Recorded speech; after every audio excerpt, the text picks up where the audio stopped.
पंकज जी, आपने तो दशकों से इस पूरे चुनाव को कवर किया है। मैंने सबसे पहला सवाल आज आपसे यही किया था, 2014, 2019 और अब 2024 में कितना बदला हुआ आपको ये नजर आ रहा है? और ये कनेक्ट जो जनता के बीच मैसेज, एक सवाल इस आधार पर भी करूंगी जो बात हर्षवर्धन जी ने कही, जब नॉमिनेशन फाइल करते हैं और नॉमिनेशन के दौरान किन किन लोगों की मौजूदगी, ये भी एक बहुत बड़ा संदेश होता। देखिए, सबसे बड़ी बात तो ये है कि 2013 में जब नरेंद्र मोदी यहाँ आए थे तब वो गुजरात के मुख्यमंत्री थे और बीजेपी की तरफ से पीएम पद के उम्मीदवार थे वो। तब से उनके हर वाराणसी के, बनारस के दौरे को हमने देखा है किस तरीके से चीज़ों को उन्होंने जोड़ा है।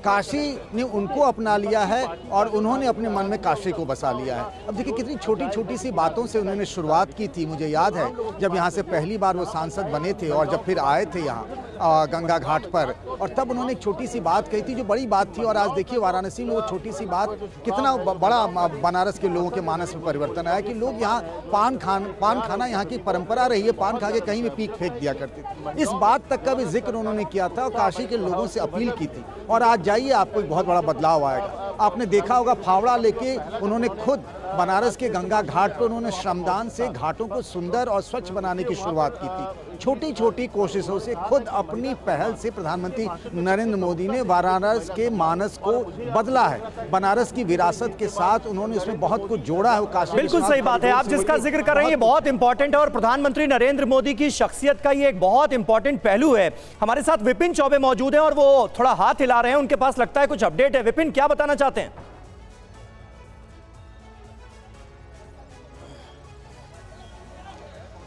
देखिए, पूजा अर्चना हो चुकी है और उत्तर प्रदेश के मुख्यमंत्री जो उनकी अगवानी के थे वो उनका काफिला अभी जा रहा है।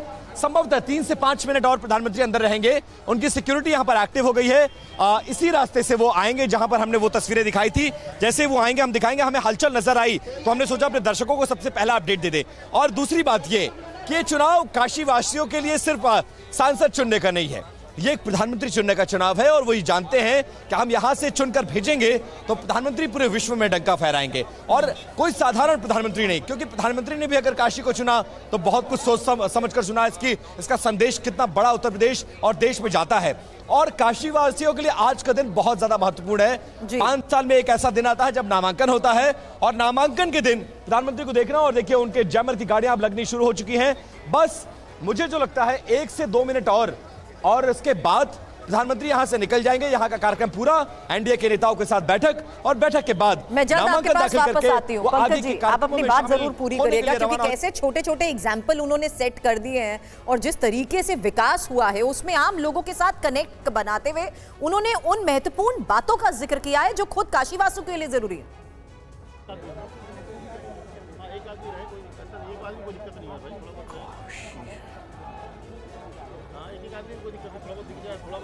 पंकज जी, आप अपनी बात पूरी करिए, क्योंकि आप ये बता रहे थे कि किस तरीके से काशी से जुड़ी जमीनी स्तर पर चीजों का प्रधानमंत्री जिक्र करते हुए एक एग्जाम्पल सेट करते आए हैं उनके बीच।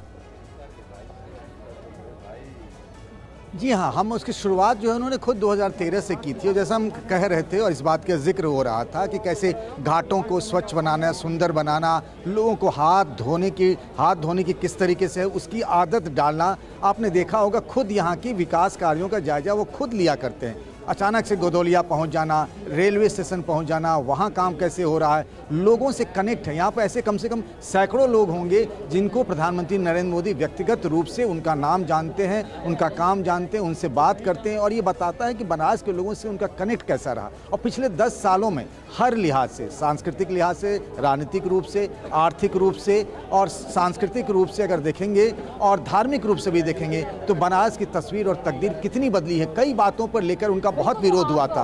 आप याद करिए काशी विश्वनाथ कॉरिडोर में जब कुछ घर जो है वो तोड़े गए थे, जब जिनको एक्वायर किया गया था, कितना बड़ा विवाद हुआ था। उस वक्त बहुत कुछ कहा गया था। प्रधानमंत्री ने संयम बनाए रखा और ठीक यूपी में 2022 के विधानसभा चुनाव से पहले 2021 में उन्होंने इसका लोकार्पण किया था। और आज एनडीए के नेताओं के पास जा रहे हैं, वहां पर उनसे मुलाकात करेंगे, बैठक करेंगे। फिलहाल इस वक्त प्रधानमंत्री नरेंद्र मोदी का काफिला काशी के काल भैरव के मंदिर से पूजा अर्चना करके निकल चुका है। बहुत बड़ी तादाद में भीड़ यहां पर आई थी उनको देखने के लिए। लगभग 10 से 15 मिनट वो मंदिर प्रांगण में रहे। विशेष पूजा का आयोजन किया गया था। और अंदर एक बार आपको लिए चलते हैं उस मंदिर की तरफ जहां पर प्रधानमंत्री नरेंद्र मोदी ने पूजा अर्चना की है। देखिए ये काल भैरव जाने वाला रास्ता है और इस रास्ते से होते हुए प्रधानमंत्री का काफिला काल भैरव पहुंचा हुआ था जहां पर पूजा अर्चना हुई। और मुझे सड़कों पर बिखरे हुए वो फूल नजर आ रहे हैं जो अपनी अपनी बालकनियों से लोगों ने प्रधानमंत्री पर फेंका था, यहां पर उनका स्वागत किया था और अभी भी लोग उन बालकनियों में आपको नजर आ रहे हैं।